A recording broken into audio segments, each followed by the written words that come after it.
어떤 분들은 시험 못 봐도 괜찮아. 그리고선 시험을 못 봐.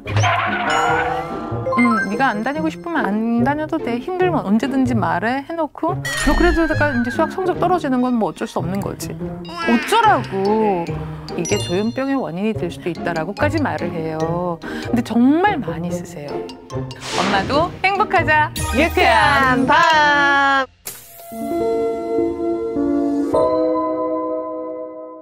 안녕하세요. 저는 아동 청소년 심리치료사로 일하고 있는 이임숙입니다. 반갑습니다.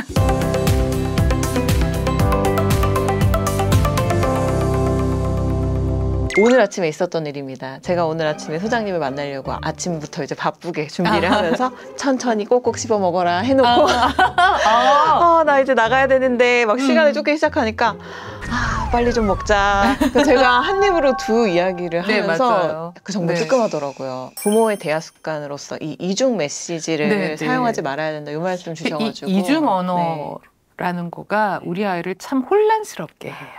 오늘 시간이 급박하면은 천천히 먹는 게 맞는데 지금은 시간이 5분밖에 안 남았어. 5분 안에 먹어야 돼? 그냥 하시면 돼요. 근데 천천히 꼭꼭 씹어 먹어? 빨리 먹어? 이래버리면 혼란해서 어쩌라고 나보고? 이 느낌이잖아요.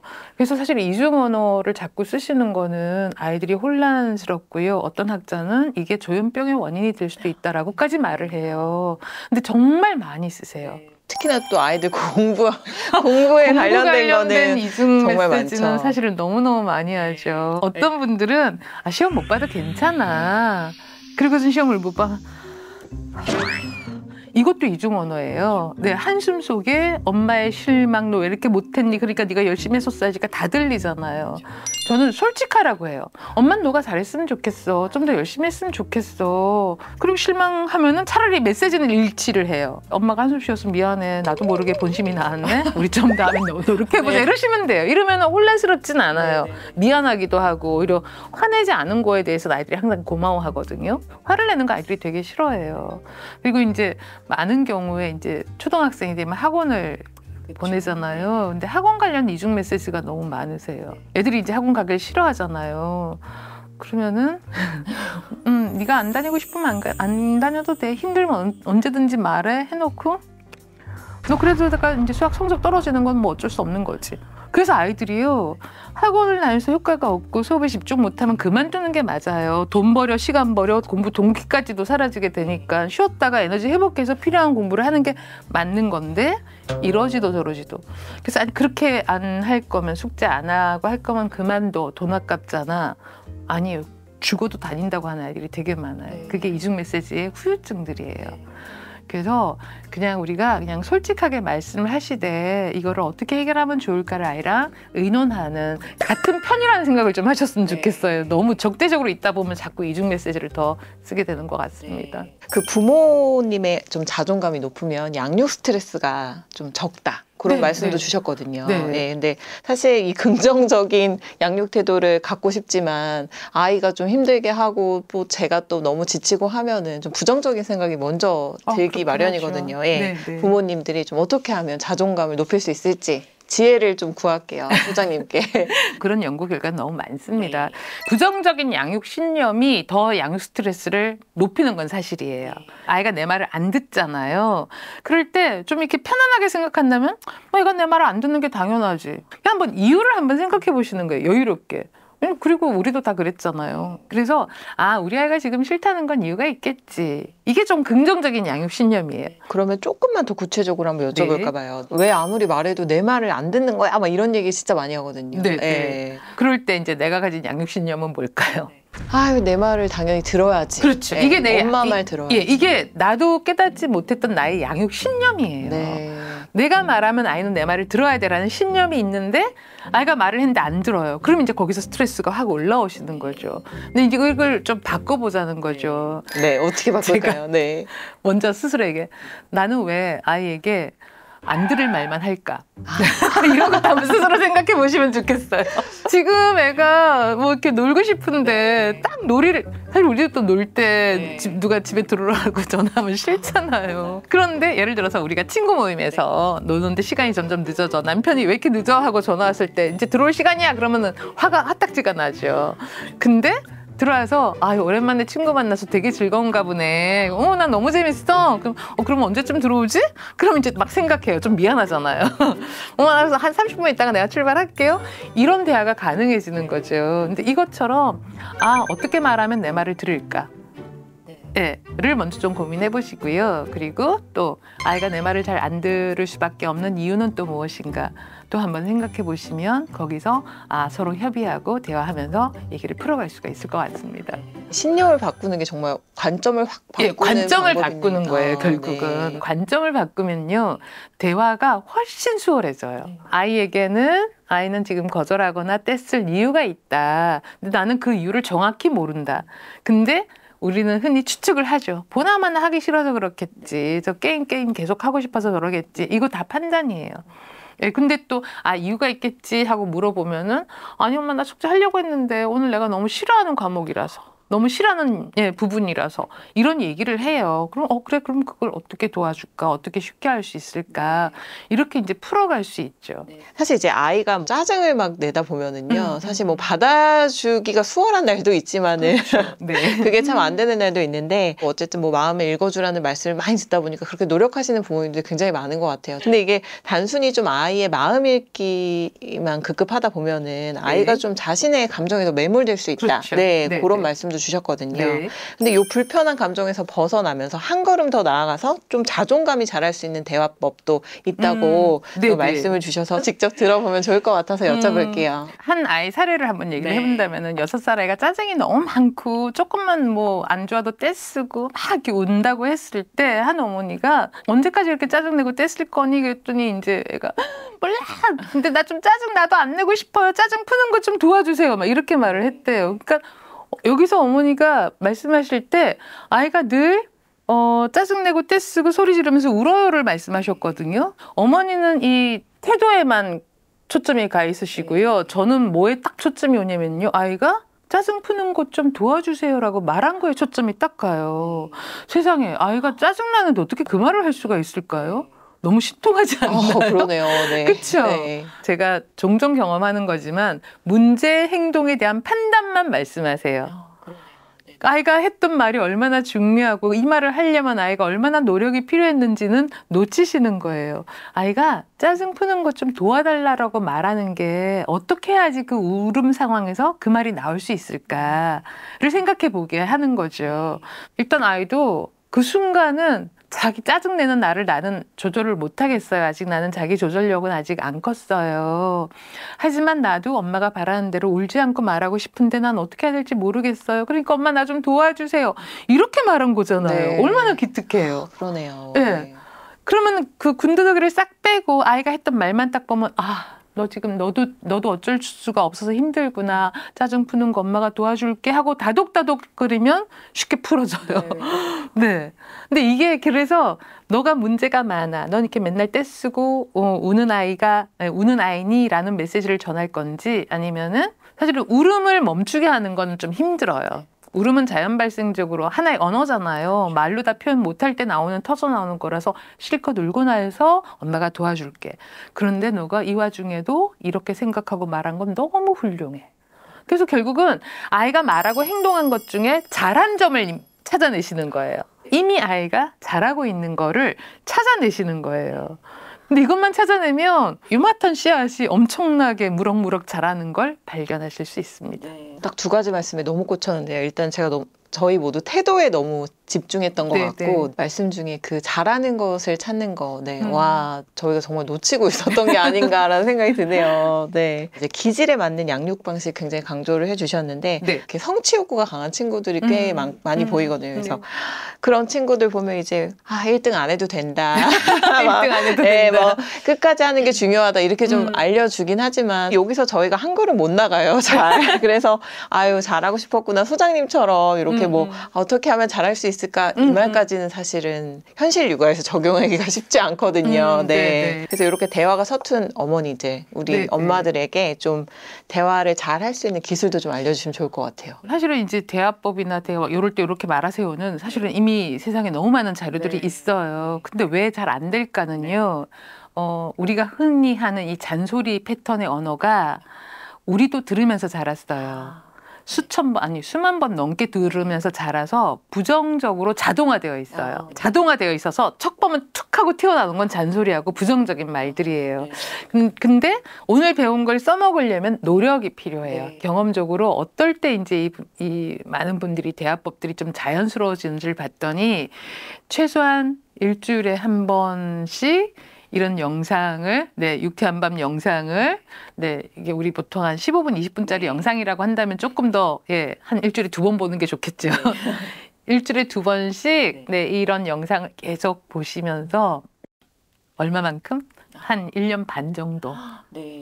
왜냐하면 수십 년간 자동화되어 있는 이 말 습관이기 때문에 습관을 바꾸는 데는 사실은 이게 조금 더 자동화가 되기까지는 약간의 노력은 필요해요. 근데 이 단계가 또 있어요. 이렇게 아, 너 이런 게 힘들구나. 너 되게 이기고 싶었구나. 그거 되게 좋은 점이야. 근데 어떻게 하면 이길 수 있을까? 저는 이제 좀 되게 자연스럽잖아요. 저는 이 대화법을 수십 년 했기 때문에 이제 척 보면 척척 나오거든요. 자동화가 좀 긍정적인 자동화가 된 거죠. 근데 이제 저도 기억하는 그 단계는요.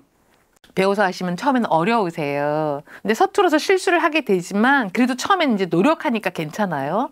근데 노력해도 애들 반응이 내가 기대했던 만큼 안 올 수 있잖아요. 이제 그럴 때 뭘 하셔야 되냐면 남의 아이한테 많이 하셔야 돼요. 남의 아이한테 하시는 건 너무 잘 되세요. 엘리베이터에서 만난 아이, 뭐 내 아이의 친구한테는 어머 너 이래서 이랬구나. 아이고 이렇게 우리 어떻게 하면 좋을까? 너무 잘하세요. 그래서 많은 전문가분들이 내 아이를 볼 때 남의 아이처럼 옆집 아이처럼 보고 말해라 라고 하는 게 바로 그거예요. 남의 아이로 보면 더 잘 돼요. 그리고 그래서 남의 아이한테 잘 될 때쯤이면 이제 자괴감이 들죠. 남한테 잘하면서 왜 내 아이한테 못하지? 그때가 괴로울 때예요. 근데 그 시기만 좀 지나면 내 아이한테도 잘 되는데 사실은 저희들이 이런 교육과정을 할 때요. 날마다 하라고 말씀 안 드려요. 일주일에 단 한 번만 적용하세요. 이렇게 말씀드리거든요. 그래서 일주일에 단 한 번이라도 이 대화를 성공적으로 적용하신 경험이 일정 기간이 되면 우리 아이는 되게 선순환 구조로 가 있을 거예요. 그건 틀림없습니다. 사실 이 질문도 드려보고 싶었거든요. 대화법이 공부하면 정말 그게 대화를 잘 할 수 있는지. 공부 플러스 실습. 공부 플러스 실습. 이론으로만 배우는 건 정말 연애를 책으로만 배우면 실전에서 안 되듯이 배우신 걸 일주일에 한 번 우리 아이한테 적용하는 거를 꼭 해요. 강의를 하거나 할 때는 이번 주에 배우신 걸 아이한테 꼭 적용해서 과제를 줘요. 어떤 상황에서 내가 뭐라고 말했고 그래서 아이가 반응이 어땠다를 글로 써오게 해요. 그 과정이 이제 나를 연습시키는 과정이라 체득되는 과정이거든요. 근데 그런 과정이 이제 필요하죠.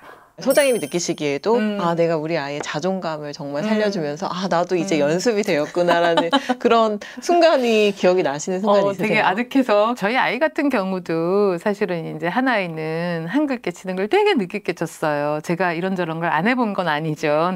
좋다는 교재도 해보고 제가 좋아하는 방식으로도 해봤는데 이게 적기 교육이라는 말이 중요하다는 걸 참 그 아이를 통해서 배우기도 했어요. 근데 이제 이 아이는 다른 친구들은 다 아는데 자존감이 떨어지잖아요. 아직 이 아이에겐 적기가 오지 않았고 또 잘 못하는데 억지를 시키면 스트레스를 받잖아요. 근데 이 아이랑 보드게임 같은 걸 하다 보니까 이거는 웬만큼 잘 따라와요. 그래서 이걸로 하자. 그래서 수세기 같은 거, 카드놀이, 보드게임 엄청나게 하면서 야, 너 되게 수감각이 뛰어나다. 어쩜 이렇게 수세기를 잘하니? 물론 실수 많이 했죠. 그리고 이제 기억나는 것들은 그 유치원 버스 기다리는 동안 5분, 10분 동안 숫자 놀이하고 말 이어가기 놀이하고 이랬던 것들을 통해서 우리 아이가 나중에 그러더라고요. 난 엄마 너가 수학 되게 잘하는 줄 알았어. 이 아이가 못하는 게 있었지만 현재 웬만큼 하는 거에 계속 끊임없이 지지를 해주니까 그때부터 아이가 자존감에 상처를 안 받고 나름 키워갈 수 있지 않았을까라고 이제 짐작을 해보는 거죠. 그런 말씀들이나 같이 했던 시간들이 난 잘하는 아이다라는 생각을 좀 하게 했던 것 같네요. 그랬던 것 같아요. 이 훈육에 대한 메시지도 정말 너무 다양해서요. 우리 소장님께 여쭤보고 싶습니다. 진짜 훈육이란 좀 어떤 걸까요? 훈육은요, 혼내는 게 아니다. 훈육은 잘 가르치는 거다. 근데 문제 상황에서 가르치잖아요. 근데 문제적인 행동을 하는 아이의 심리는 이미 아이도 마음이 힘들어요. 그래서 훈육을 2단계로 생각하시면 돼요. 훈육의 1단계는 아이 마음을 진정시킨다. 그 진정시키는 방법은 너도 속상했지, 너도 놀랬지, 너도 당황했지 하고 진정시킨다.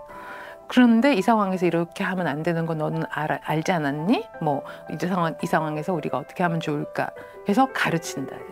그래서 훈육은 혼내는 게 절대 아니다. 무섭게 하는 거 절대 아니다. 담담하게 평정심을 가지고 가르쳐야 돼요. 그러니까 마음을 진정시킬 때 무섭게 하면 진정이 안 되잖아요. 그러니까 너도 힘들었던 거 알아. 우리 좀 엄마도 너도 좀 진정하자. 근데 이 상황에서 이렇게 하면 안 됐는데 우리 어떡하지? 우리가 잘못한 거는 친구한테 사과를 할까? 이렇게 이제 하면서 아이를 가르치는 거죠. 정작 이제 아이 키우다 보니까 너무 바빠서 우리 부모님 스스로를 좀 돌아보는 시간이 사실 많이 없는 것 같아요. 부모가 자신의 양육 방식을 점검하면 아이에게 맞는 최선의 선택을 할 수 있다. 네, 도와줄 수 있다. 이런 네. 말씀 주셨는데 성취 욕구를 좀 아이한테 바라게 되는 경우가 있거든요. 네. 힘과 성취 욕구가 강한 부모가 좀 자신의 욕구에만 초점을 두면 아이한테 좀 영향을 미칠 수 있다 그런 말씀을 주셔가지고 한번 직접 네. 여쭤보려고요. 사실 이렇게 욕구 강도라고 하잖아요. 그러니까 이거는 갖고 태어나고 평생 별로 변하지 않아요. 기질처럼. 그래서 부모님이 되게 성취 욕구가 높으시다면 당연히 아이도 그만큼의 성취를 이루어내기를 바라게 되세요. 부모님이 그 자신이 뭔가를 잘 성취하고 싶은 사람이라면 우리 아이도 잘 성취하기를 바라는 마음은 사실은 자연스러운 건데 이걸 강요하다 보면 문제가 생겨요. 그러니까 우리 아이에게 맞는 방법으로 도와주기. 근데 이제 어디서 조금 이제 마음 조절을 하셔야 되냐면요. 숙제를 열심히는 잘하면 아이가 성적이 우수할 수는 있지만 최우수는 아닐 수 있어요. 그렇죠. 근데 최우수가 되는 아이들 보면요. 성취 욕구 높은 아이들이 많아요. 두 아이가 있는데 어쩌다가 두 아이가 다 수학을 90점을 받았어요. 근데 딱 그때 드러난 행동이 한 아이는 내가 뭘 더 틀렸지 하고 파고 들어가요. 성취 욕구 높은 아이.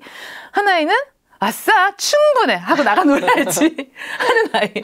네, 이때 이 아이를 붙들고 너 틀린 거 고쳐야지 해버리면은 사실은 이제 갈등이 생기고 아이는 다음엔 내가 조금 애증간하게 잘해서 엄마가 더 시키려는구나. 아예 못 해버려야지. 실제로 아이들이요. 숙제도 빨리 안 끝내는 이유가 아시죠? 엄마가 더 시킬까 봐요. 그렇죠. 그게 제일 크거든요. 네. 그런 안 좋은 심리가 작동하게 돼요. 네. 그래서 우리 친구는 90점이 되게 만족스럽구나. 그래서 나가서 놀고 싶구나. 그럼 놀고 와야죠. 놀고 와서 야 근데 너 훌륭하다. 어떻게 이 점수를 받았니? 내가 보기엔 조금만 더 하면 더 좋겠는데? 네. 그럼 선생님도 좋아하지 않을까? 아빠도 기뻐하지 않을까? 할머니도 기뻐하실 텐데?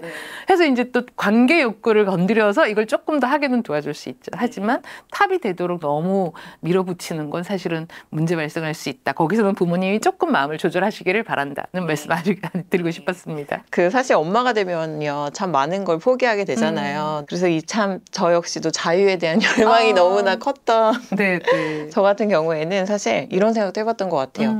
아이 때문에 참 내가 많은 걸 못하고 있다. 아 마찬가지죠. 네. 이런 생각은 사실 근데 아이랑 부모에게 좀 도움이 되지 않는다는 말씀을 주셔가지고 네, 맞아요. 어떤 말씀이신지 제가 여쭤볼게요. 조금 되물어 보고 싶은 게 우리가 뭔가 하고 싶잖아요. 근데 이걸 못하게 되는 이유가 사실은 돈 때문일 수도 있고 시간 부족 때문일 수도 있는데 아이가 있다는 이유로 아이 때문이라고 말하는 경우가 사실은 많지 않을까라고 한번 생각해 보면 좋겠어요. 그리고 사실은 내가 굉장히 자유의 욕구가 높으신 분이고 내가 되게 좋아하는 활동이 있잖아요. 근데 드물긴 하지만 유학의 아이를 데리고 배낭여행을 다니시면서 육아하시는 분도 계시더라고요. 산을 좋아하셔서 자연과 함께하면서 아이를 키우시는 분도 계세요. 아무래도 아이 때문에 제약은 있지만 꾸준히 이어가시는 분들이 있으세요. 그래서 뭐 돈, 시간, 또 다른 여건 때문에 못하듯이 우리가 아이라는 내가 양육해야 될 아이라는 존재 때문에 당연히 제약받는 건 사실이지만 그럼에도 불구하고 이렇게 틈새를 찾으셔서 뭔가 새로운 방법이 있지 않을까. 그래서 엄마가 바라는 걸 포기하지는 마시라는 말씀을 꼭 드리고 싶어요. 왜냐하면요. 아이가 20살이 되면 그때부터 너무 달라져요. 아이가 이제 대학생이 되면은 이제 내 손을 떠나죠. 그래서 이렇게 일하시는 분들 계실 텐데 제가 50살 됐을 때 들었던 말이 제일 좋았던 말이 일하는 엄마는 50부터야. 50부터 자기 인생이야. 개인적으로 사실은 제가 돌아다니기를 되게 좋아해요. 여행 되게 좋아해요. 당연히 한 번도 못 갔죠. 지방 가기도 못 갔어요. 50살부터 지방 가기 열심히 다닙니다. 여행 삼아. 너무 감사하고 내가 그래도 이 일을 계속 해오니까 또 이런 시간들이 오는구나 하고 느꼈거든요. 그래서 현재는 제약은 있지만 예, 또 나름대로 응용을 하셔서 이 시간을 의미 있게 보내시면 좋겠습니다. 네. 저희가 오늘 소장님께 또 그 그림책 한 권을 좀 추천받고 싶은데 사실 저희가 아이들 키우면서 그림책을 또 같이 읽다 보면 참 울컥하게 하는 그림책들이 꽤나 그렇죠. 많아요. 네. 예. 그래서 오늘 엄마의 마음을 돌보는 데도 도움이 될지 한번 여쭤보고 싶어요. 엄마의 마음을 돌보는데 무척 많이 도움이 돼요. 사실 그렇군요. 엄마는 네. 엄마가 힘든 이유 중에 하나가 책을 못 읽어요. 시간이 없죠. 예, 워낙 뭐 소설책이나 책 읽기를 좋아했던 저조차도 그 시절에는 예, 특히 우리 아이 유아기에는 책 거의 못 읽었던 게 기억이 나거든요. 근데 그림책은 짧은 시간에 읽을 수 있지만 그 되게 깊이 있는 의미를 이제 함축적으로 보여주고 있어서 글과 그림으로. 그러니까 몇 장 안 봤는데 이렇게 가슴이 뭉클해지는 책들이 무척 많습니다. 표지만 봐도 눈물 나는 책이죠, 이 책. 이 책은 좀 몇 장을 좀 봐드리고 싶어요. 네. 나의 엄마라고 되어 있는데요. 이 대사가요. 자, 맘마, 맘마, 아기가 맘마 하고 한창 그러다가 이제 조금 이제 엄마가 됐어요. 엄마가 됐잖아요. 근데 엄마,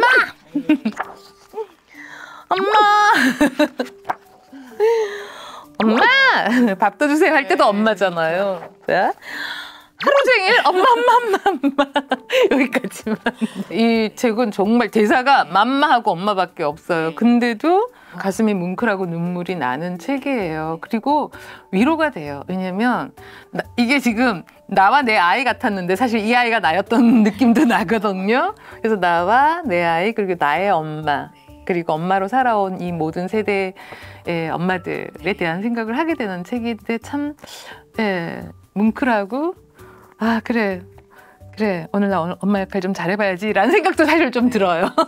사실 언제나 이렇게 저희의 눈가를 촉촉하게 해주시고 우리 아이를 위해서 잘 키워보자, 나도 잘 커보자라는 한 걸음 나아가게 해주시는 우리 소장님. 네, 오늘도 이렇게 많은 말씀을 들었는데요.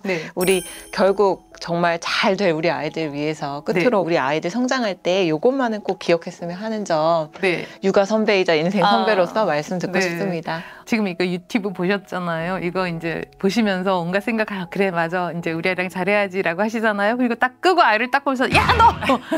네 아니에요. 나랑 함께 있는 지금 여기에서 나와 내 아이가 있는 지금 여기에서 이걸 써먹자 이 생각만 하시면 사실은 되게 잘 되실 수 있지 않을까 생각합니다. 오늘도 엄마 역할 하느라고 힘드시죠? 네. 근데 힘들었지만 우리 아이가 너무 사랑스럽고 예쁘고 소중한 느낌들도 있으셨잖아요. 네, 그 느낌에 초점을 맞춰주세요.